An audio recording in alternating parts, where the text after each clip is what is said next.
Need parts fast? O'Reilly Auto Parts has fast. Need them now? We've got now. No matter what you need, we have thousands of professional parts people doing their part to make sure you have it. We're O'Reilly Fast. Just one part that makes O'Reilly stand apart. The professional parts people. O'Reilly Auto Parts. For all you elk hunters out there, chasing turkeys is basically the same thing. I know the reaction you just gave me, but don't knock it till you try it, and don't try it without OnX. The Hunt app will not only help you find new areas on public ground, but I use it to find out landowner info to get permission on private ground that I see birds on as well. OnX Hunt has a special offer for you. Use code CAL to receive 20% off your membership at onxmaps.com/hunt and find more birds this spring.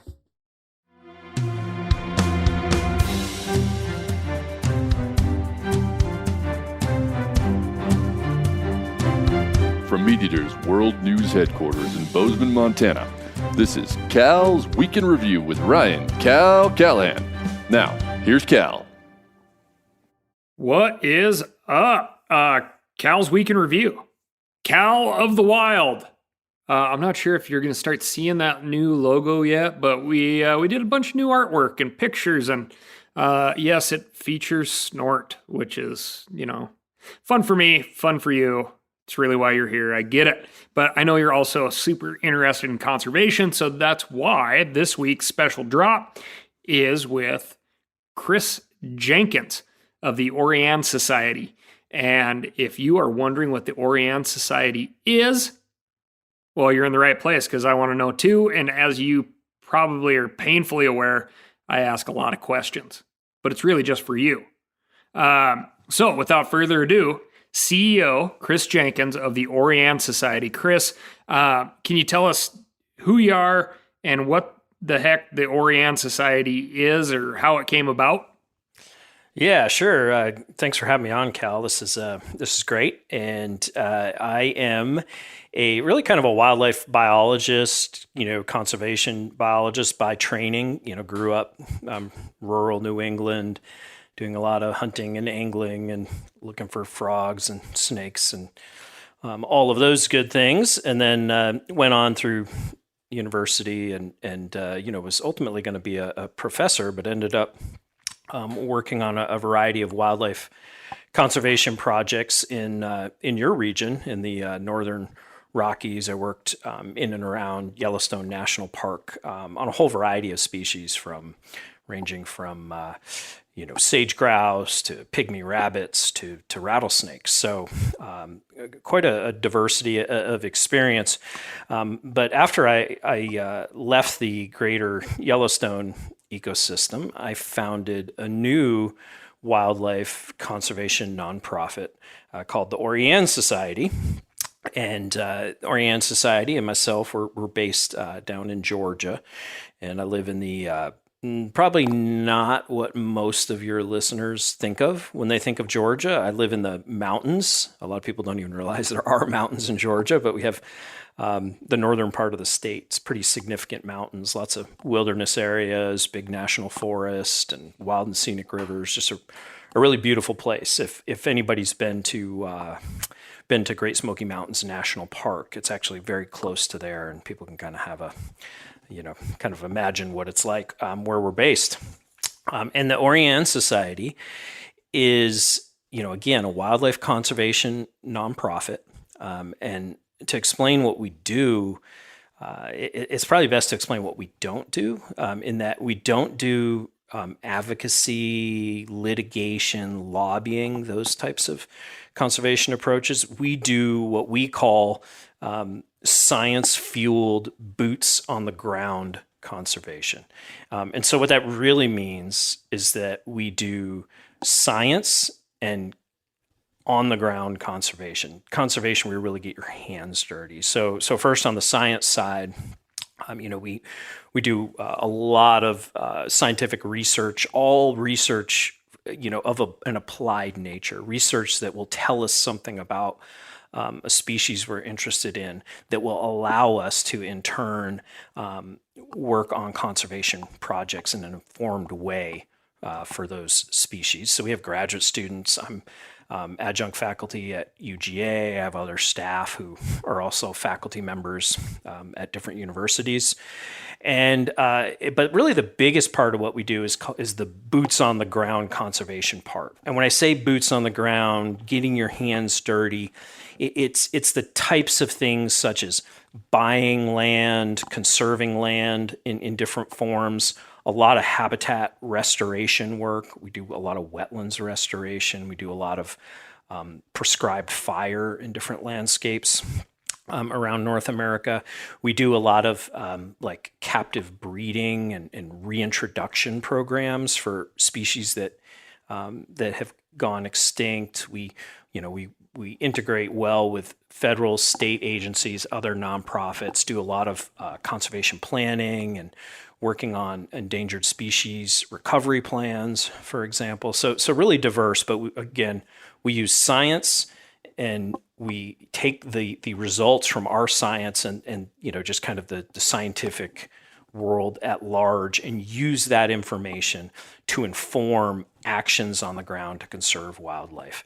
And probably one of the most unique things about us is that we are focused on those groups of species that most of the world, even the wildlife world, loves to hate or has forgotten. And so we are focused on reptiles and amphibians. Personally, I'm a venomous snake expert. I work quite a lot with rattlesnakes and venomous snakes, really, all over the world.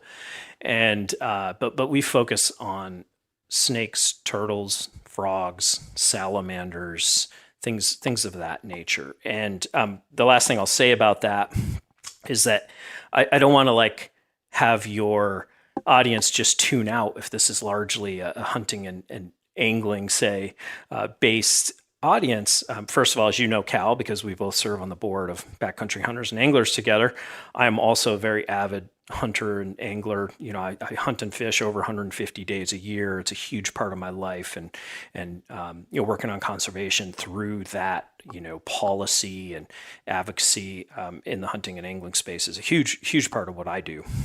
But I will say that what the Orienne Society does is very much in tune with that. And I view whether I'm working on conserving a federally endangered snake or I'm working at trying to increase turkey populations in the Southeast, to me, that all goes hand in hand. And indeed, the things that the Orienne Society does often really benefits hunting, angling, conservation of species such as turkeys that I just mentioned. And I'll give one example of that, and then I'll be quiet here and turn it back over to you. But as an example, over the last 10 years, Orienne Society has been working very closely with a large number of nonprofits, universities, state and federal agencies, chambers of commerce, on and on, a long list of partners on something called the Georgia Gopher Tortoise Conservation Initiative. So the one tortoise species we have here in the Southeast was a candidate species for federal listing. And this partnership that was put together, we really wanted them to not go on the endangered species list and keep them in the management of the states for a whole variety of reasons. First of all, we wanted the species to be successful. So in doing that, we worked on a plan where over the course of these 10 years, we helped create literally hundreds of thousands of acres of new public land in South Georgia.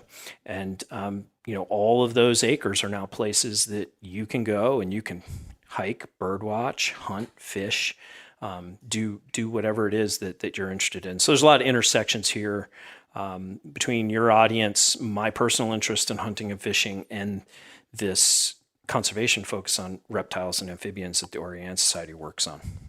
And so, at the beginning you said, folks love to hate the species that the Orienne Society focuses on. Is that where the need lies for the Orienne Society, or is it just the fact that like a state fish and game agency is so focused on ungulates, let's say, that some of the needs of those other species get lost? Where's the niche? Yeah, I mean, the first thing I'd say is that this goes back a long time, maybe even like biblical times in some ways. But, people, you can even take, so if we look at, say, mammalogy, study of mammals, ornithology, study of birds, and then herpetology is the study of reptiles and amphibians. And the truth is that reptiles and amphibians are very, very different groups of animals, but they get put into the same group. And the reason behind that is because historically they were thought of as kind of the animals that the icky, the gross, the dangerous animals. So they end up getting lumped together. So first of all, there's a deep history here of people not liking these animals, but there is a significant need, and that is, I'll just give you some superlatives that illustrate this. So a lot of your listeners are probably familiar with IUCN, the International Union for the Conservation of Nature, and they get a name drop on this podcast pretty much every week. There you go. Well, I work quite a bit with them. I founded the Viper Specialist Group, the group that works around the world on vipers. I currently am the North American chair for the Snake Specialist Group. So I work with them quite a bit. But as your listeners likely know, they have a classification system for how rare or threatened animals are. You can find that information through the Red List, because most countries don't have something like federal or state level kind of listing, something like an Endangered Species Act or a state level. So anyways, but if you look at IUCN data, the most endangered group of animals on the planet are turtles. So over 60% of all turtle species in the world are classified as being endangered with extinction. And then other superlatives, you can take amphibians, frogs, salamanders, caecilians, these types of animals.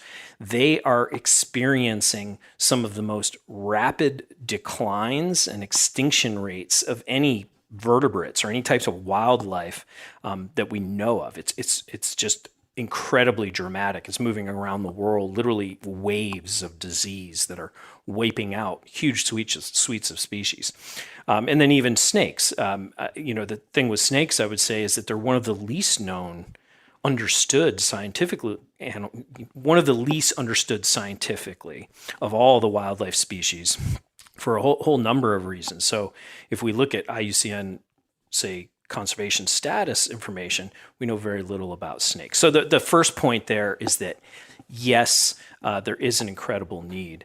To get to your second point, you mentioned ungulates. And the first thing I'd say is I'm a huge fan of ungulates and bears and all these different types of wildlife.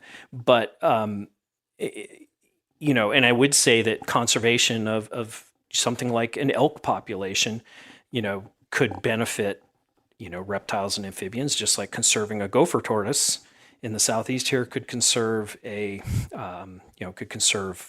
turkey population. And so, again, I kind of think of this all in the same sphere. But as you're well aware, Cal, funding sources are much different for these, and through a whole variety of mechanisms. But people are very aware of things like the Pittman-Robertson Act. Those types of things provide a lot of funding for the species we love to go out and pursue. But a lot of these non-game species, while they do benefit from some of that, they don't have anywhere near the same level of conservation funding that is put directly towards them. And you can just look at the size. Again, we're not funded necessarily completely by federal or state dollars, but you can look at the size of the nonprofits. If you take the bird world, for example, and you start listing off the big bird organizations, not even in the hunting space, just go like Audubon, American Bird Conservancy, Cornell Lab of Ornithology, on and on. There are, these groups have hundreds of thousands of members across them. They have millions, tens or hundreds of millions of dollars in budget. So while the Orienne Society, with the exception of sea turtle organizations, we are the largest conservation nonprofit in the United States for these groups of animals. We operate on, a less than $2 million a year budget. We've got 12 full-time staff. So, you can just look at the nonprofits and how they're funded by, the world around us, and the scale of these animals, the interest in these animals and resources available to conserve them is significantly different. One thing that I try to remind people often, right, is exactly what you said, is the conservation, specifically like the habitat conservation for game species also benefits non-game species. Is that something you would largely agree with or disagree with? Because it's obviously not the same as habitat conservation with a newt, a skink, a salamander in mind. Yeah. I mean, I would say in general, conservation for wildlife that aims to, in some form conserve and manage habitats, as you're talking about, in some form of a natural state, is generally going to benefit a lot of things. I mean, there may be some very specific examples where, I don't know, we're really want closed canopy forest for some species, and there's another one that really likes open. But, in general, doing these types of habitat conservation projects, I think typically benefit a lot of species. I mean, there's certainly probably examples in the world of, let's just say very heavily managed game species population that's maybe managed just to maximize the productivity of that species in a very intense manicured way that, maybe is taking, it's not truly restoring or managing habitats to some, historic state or some level of quality. It's just focused on that game species. So there may be cases where you have that type of intense management for one species that then, is having a negative effect on a number of others. But in general, I think a lot of, you take your average, piece of state public land here in the state of Georgia, and a lot of the habitat management that they're doing, for example, say to benefit turkeys or whitetails, is often, going to benefit many of the non-game species as well. So, and let's talk about is the Orienne Society, is that a membership-based organization? It is. So we do have a series of membership levels. And, we have a newsletter that comes out, and we try to really, our communications program is really geared towards conservation because, again, these animals, as we've talked about, they really have a PR problem. And so a huge part of our active conservation is communication. And then you get to like some of the species we work on, like venomous snakes. That's even a bigger component of what we do. And so, we produce a lot of content, podcasts, vlogs, blogs, just different documentaries. We put out a lot of content around the conservation work that we do. And so by following us in some form, either following our newsletter, becoming a member, these are activities that you get, or information, and there are certainly activities and events that you get linked into. We are working on concepts to make our membership maybe a little bit more like, say, backcountry hunters and anglers, where you and I serve together, and meaning that currently our membership does not do a lot of the active work on the ground for the organization. It's typically done by the organization staff and students. Again, we do have some events where we bring together members to work on particular projects, but it is structured a little bit different than your typical hunting organization in that regard. But again, the board is currently kind of working on strategies for how to make it. So make it more membership driven in certain ways. So it would not surprise me if within the next handful of years, you start to see a structure where the Orienne Society has, say, a Georgia chapter, a Montana chapter, and we have members who are out there working on whatever it might be, a habitat conservation project, restoring a species that's in decline, so that we're kind of heading in that direction. But we do have a membership program, and I'd encourage everybody to check it out. With big wireless providers, what you see is never what you get. Somewhere between the store and your first month's bill, the price you thought you were paying magically skyrockets. With Mint Mobile, you'll never have to worry about gotchas ever again. When Mint Mobile says $15 a month when you purchase a 3-month plan, they mean it. Say bye-bye to your overpriced wireless plans, jaw-dropping monthly bills, and unexpected overages. Mint Mobile is here to rescue you with premium wireless plans starting at $15 a month. All plans come with high-speed data and unlimited talk and text delivered on the nation's largest 5G network. To get this new customer offer and your new 3-month premium wireless plan for just $15 a month, go to mintmobile.com/Cal. That's mintmobile.com/Cal. Cut your wireless bill to just $15 a month at mintmobile.com/Cal. $45 upfront payment required, equivalent to $15 per month. New customers on first 3-month plan only. Speed slower above 40 gigabytes on unlimited plan. Additional taxes, fees, and restrictions apply. See Mint Mobile for details. For all you elk hunters out there, chasing turkeys is basically the same thing. I know the reaction you just gave me, but don't knock it till you try it, and don't try it without OnX. The Hunt app will not only help you find new areas on public ground, but I use it to find out landowner info to get permission on private ground that I see birds on as well. OnX Hunt has a special offer for you. Use code CAL to receive 20% off your membership at onxmaps.com/hunt and find more birds this spring. O'Reilly Auto Parts are in the business of keeping your car on the road. O'Reilly Auto Parts offer friendly, helpful service and the parts knowledge you need for all your maintenance and repairs. The folks at O'Reilly are always super helpful. I got one right down the road from me right now, and that is where I go for batteries and parts and tools and all kinds of other stuff. Great group of people. They got thousands of parts and accessories in stock, in store, or online, so you never have to worry. The team can test your battery for free. You need your windshield wipers replaced, a brake light fixed, quick service? They'll help you find the right part or point you to a local repair shop for help. Whether you are a car aficionado or an auto novice, you'll find the O'Reilly Auto Parts team is knowledgeable, helpful, and best of all, very friendly.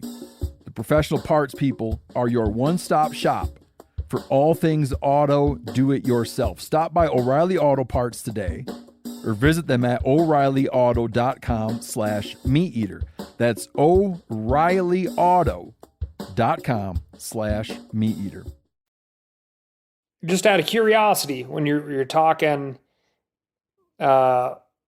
reptiles, amphibians, vipers, rattlesnakes, how would you classify your membership? Does it attract a certain group of people? Yeah, that's a good question. So, first of all, people would be amazed the number of people in, let's just take the United States, let alone the world, that are really interested in reptiles in some form. And so I would say our membership is fairly diverse. One of the big demographics that are interested in reptiles and amphibians are people that keep them for pets. Again, there are literally millions of people in the U.S. that keep reptiles and amphibians for pets. They're often one of the easier species to keep, and it's just a huge, multi-billion-dollar industry. So that's a demographic. That demographic is really diverse in terms of their views relative to conservation, and where we're focused on conservation in the wild. We certainly get some of that demographic. There's also a growing and kind of interesting demographic that is it'd be kind of analogous to like birders. So people who go out and have these life lists and they're trying to check off all these bird species, but there are these groups of people called field herpers. And field herpers are like that. They in their spare time to recreate, they go out and they look for reptiles and amphibians. And And oftentimes, herpers would be like a herpetologist. exactly, they're going out into the field looking for herps, which are reptiles and amphibians. So it's like it's like a birder. It's somebody who, like, on the weekend, what they do for fun is they go out and they just try to find these animals. Lots of times they're photographing them. There's a whole series of kind of databases, on the internet that they're submitting data into. And it's a really large and growing group, to the point where some states actually have regulations around it, like they would hunting and angling. Texas, for example, there's, you need to buy a hunting license to be out field herping. And, there are specific rules and regulations, just like you would have if you were going to go out and, say, hunt a white-tailed deer. So, and then there are other demographics. We have people who are just generally interested in conservation. And there are a number of people like me, it's been kind of surprising, that have this kind of a dual interest, like in hunting and angling and reptiles. I think we're taught to be afraid of a lot of these animals, but when people get past that emotion and realize that, something like, a rattlesnake is actually, I don't want to get bit by one. I don't think any of us do, but it's actually a really cool and fascinating animal. And seeing one in the wild or finding one is really cool. Just like, say, tracking down a whitetail in Maine or something. It's just this event like that. And so there's a good number of people, and I think that's growing as well, that, kind of walk that line of the hunting and angling community and also having an interest in reptiles. And my world's always been walking that line. And it's been interesting because there's a huge proportion of hunters and anglers, for whatever reason, fear or just how we're taught, actually dislike reptiles and amphibians. And then there's a large number of reptile amphibian people who are kind of anti-hunting. And so I've always kind of been in this strange place in between, but I've always carried that flag that, these are both really important things. They both are important to conservation. And I'm seeing more and more of that, through BHA and other places where I'm connecting to people.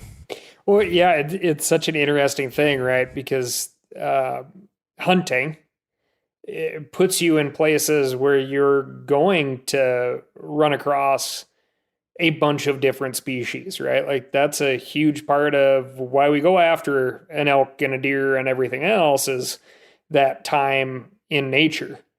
And you bring up an interesting point, right? Where it's like you are taught, to a degree, varying degrees, to disregard certain species.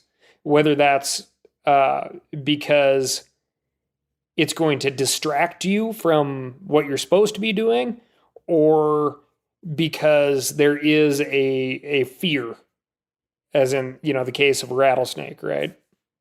So, as you know, like when Snort got whacked by that snake in Idaho, I had a lot of people write in and say, like, "Oh, I kill everyone I see."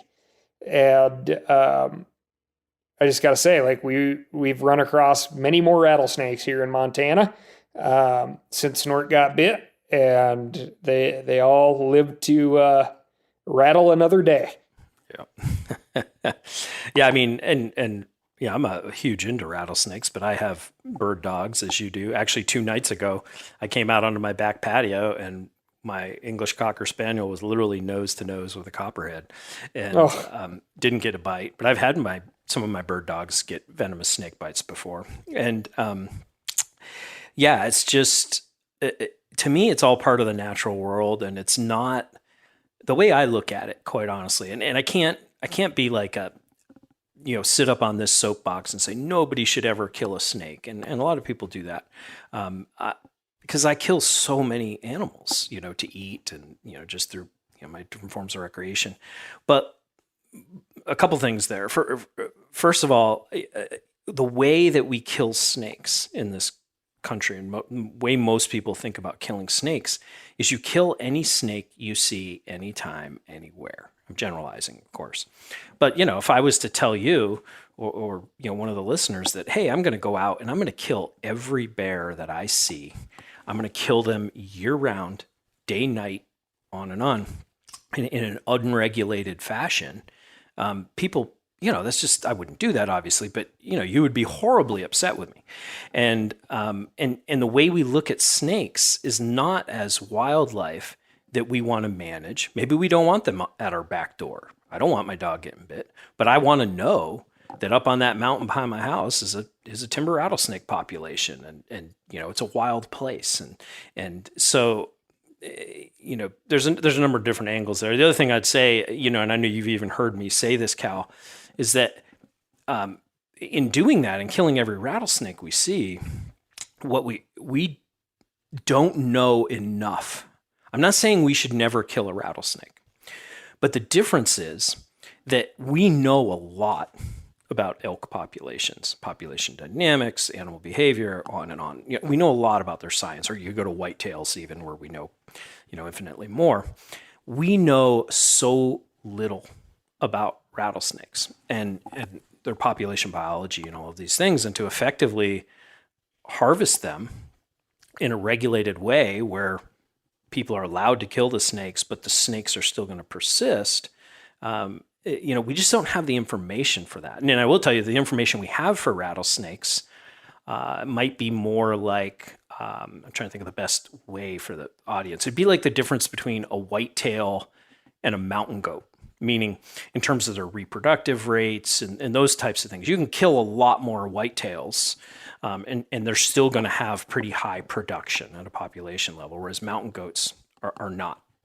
You're not going to be able to harvest mountain goats at that same level and be able to maintain a sustainable population.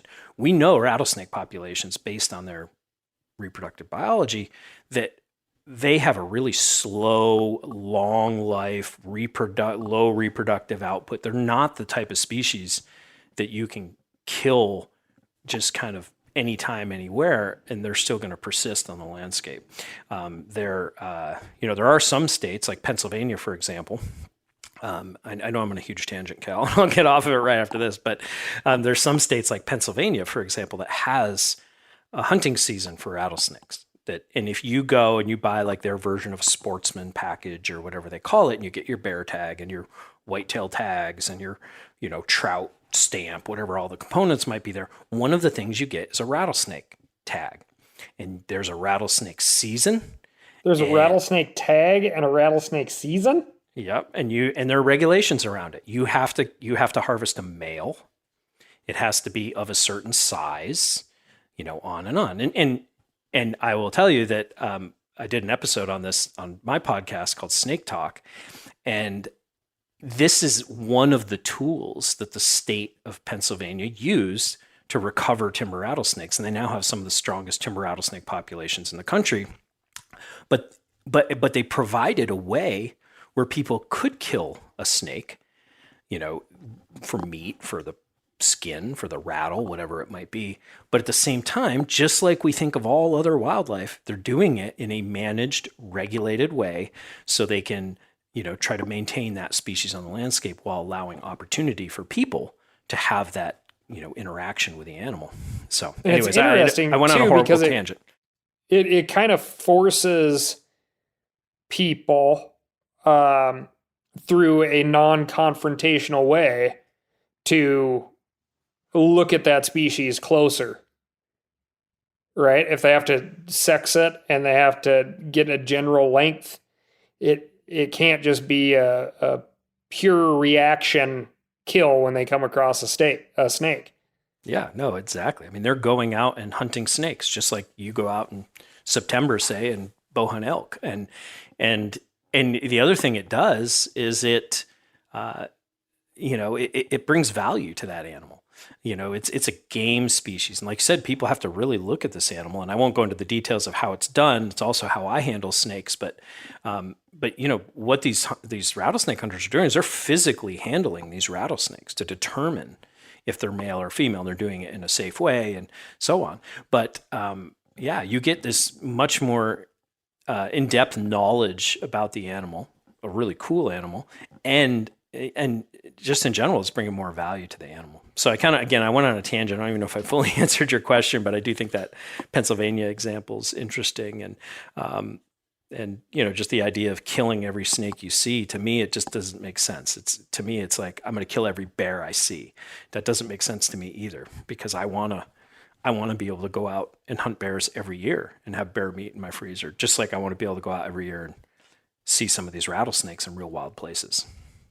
Have you, it's a great example, and I'd love to get another example out of you of like what the Orienne Society is like really focused on right now. If you have a keystone project or initiative that you'd like to talk about, I'd love to get that. But how much snake eating do you do? I've never actually eaten a snake. I've eaten a lot of the kind of classic reptiles and amphibians that people eat, meaning alligators and frogs and turtles. I've never eaten a snake. I'm not saying I wouldn't, but I never have. And sure, yeah. Yeah. So yeah, we grew up. I would have been a young guy, not a kid, but the first outfitter I worked for, we ate rattlesnake. Was not a rare thing on the menu there around hunting camp, because there were a lot of snakes wandering through camp, and there weren't any that were just killed and discarded. I'll tell you that much. So yeah.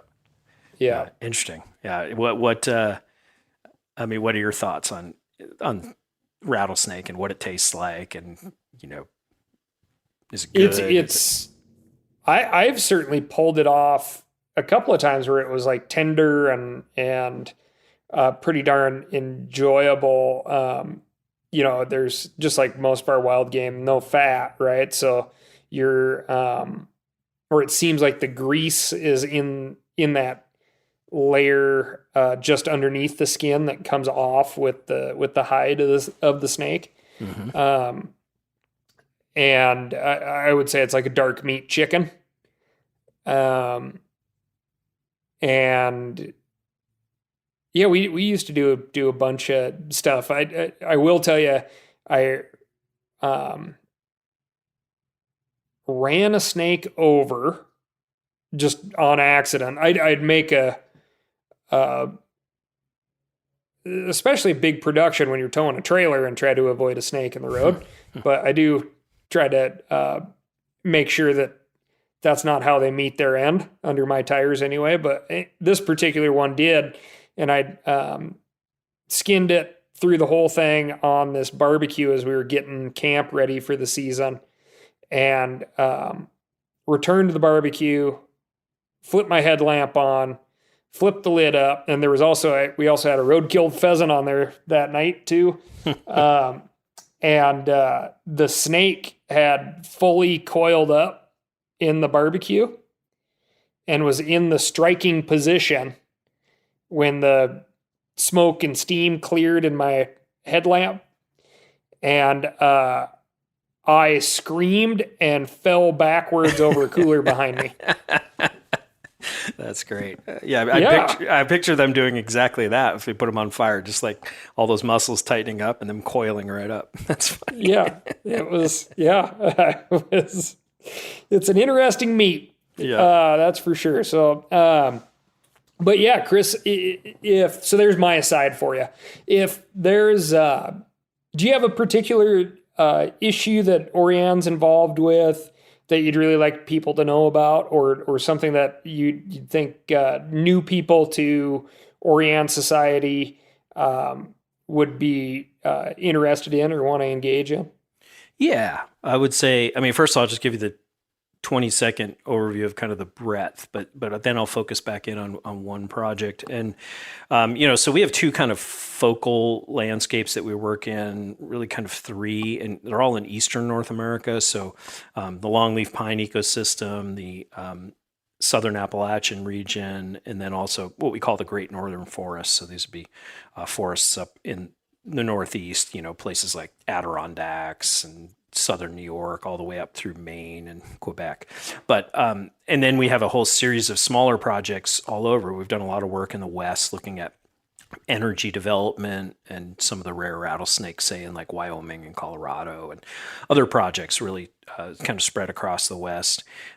We even have some international work in Latin America. We work to save giant tortoises in Africa, out in the Seychelles Islands. These are people probably thought of Galapagos tortoises, but the one in the Seychelles is called the Aldabra tortoise. So we work on conserving them and getting them back. But the project I would highlight would be down here, and it would be in the longleaf savannas. So the longleaf historically would have been most of the lowlands of the Southeast that range from southeastern Virginia all the way to eastern Texas. And, now these days it's a highly fragmented, lots of agriculture, lots of industrial timber.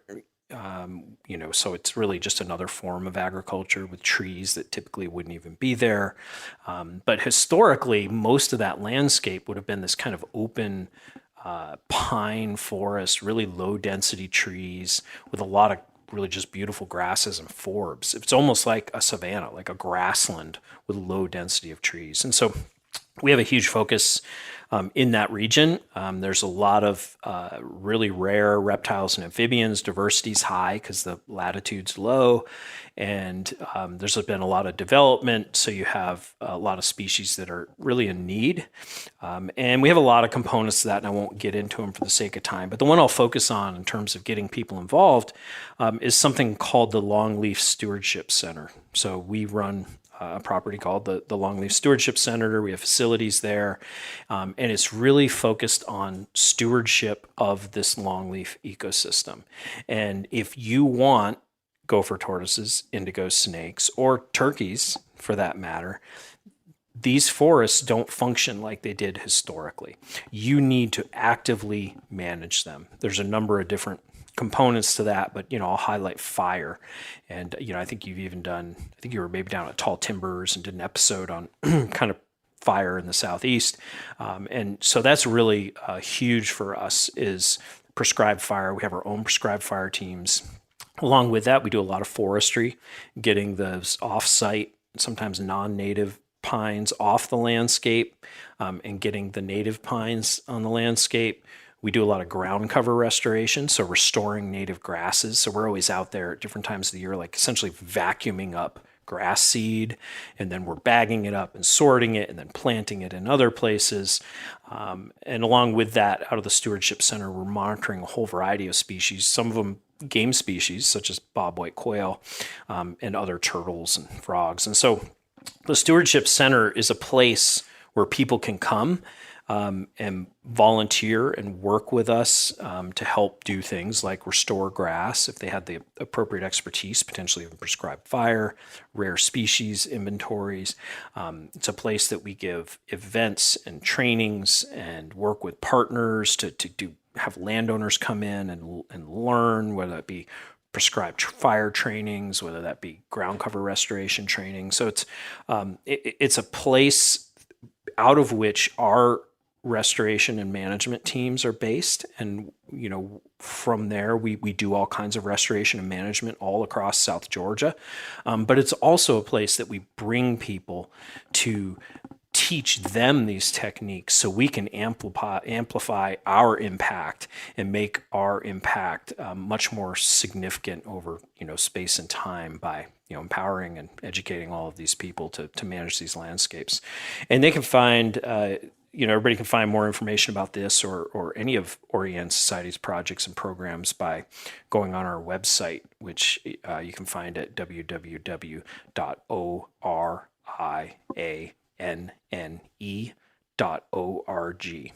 Awesome. Well, yeah, we'll get that up on the website as well, Chris. Thank you very much, man. This has been really interesting, and it's been fun to learn about the Orienne Society. It's not, you may be aware, but when we're always rattling off like the Ducks Unlimiteds and the Delta Waterfowls and the BHAs and Pheasants Forever and Quail Forever, Orienne Society we skipped that one. So I'm happy that we got to shine a little light on it, on what you're doing and how to get involved. Yeah, well, I appreciate you having me on, Cal. I love to talk about conservation through the lens of Orian or BHA or any lens really, and I'm really appreciative of everything you do for conservation as well. I appreciate it, buddy. Well, as you know, we're not stopping anytime soon. The work isn't. That's right. Yeah. All right. Well, thanks a bunch, Chris. Thank you.